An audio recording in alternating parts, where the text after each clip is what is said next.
à qui on a confié cette responsabilité feront œuvre utile. C'est la réaction du secrétaire général adjoint de l'ECD à la nomination des personnalités religieuses au comité de Fonds national de solidarité contre le Covid-19. S'agissant de la correspondance du PGR au ministre en charge de la justice, ce cadre de l'AMUCA préfère attendre la fin d'une chose que son commencement.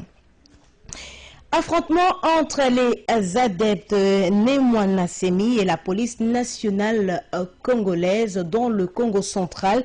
Le vice-gouverneur Justin Lemba est descendu ce mercredi 22 avril 2020 à Songololo. C'était pour s'enquérir de la situation, mais aussi s'assurer de la prise en charge médicale des victimes de ces affrontements. Naomi Kinzonzi. 14 morts et plusieurs blessés étaient les bilans des affrontements survenus entre les adeptes de Némoana Semi et la police nationale congolaise du Congo central. Cet agent de l'ordre explique l'événement.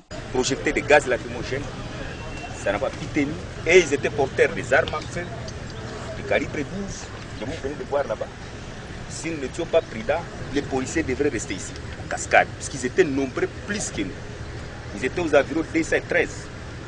Alors, face à cette attaque, avec des armes de guerre, des armes en fait, nous ne pouvons que faire la légitime défense.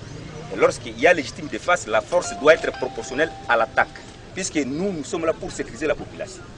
Et si cet événement a eu lieu, c'est puisque nous étions agressés et attaqués par les hommes armés, que nous pouvons considérer comme milices. Le numéro 2 du Congo central, Justin Lemba Makozo, accompagné des élus de sa province, a, dès son arrivée à Songololo, présidé le conseil provincial de sécurité élargi au conseil local.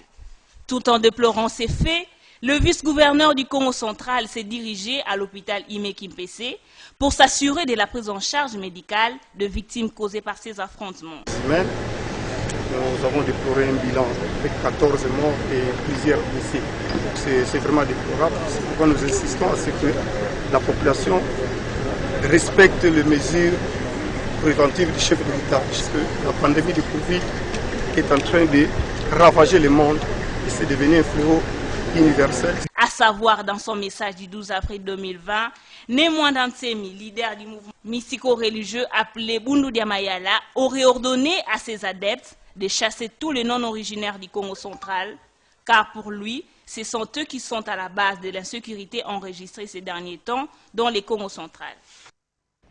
Dans le reste de l'actualité, port obligatoire de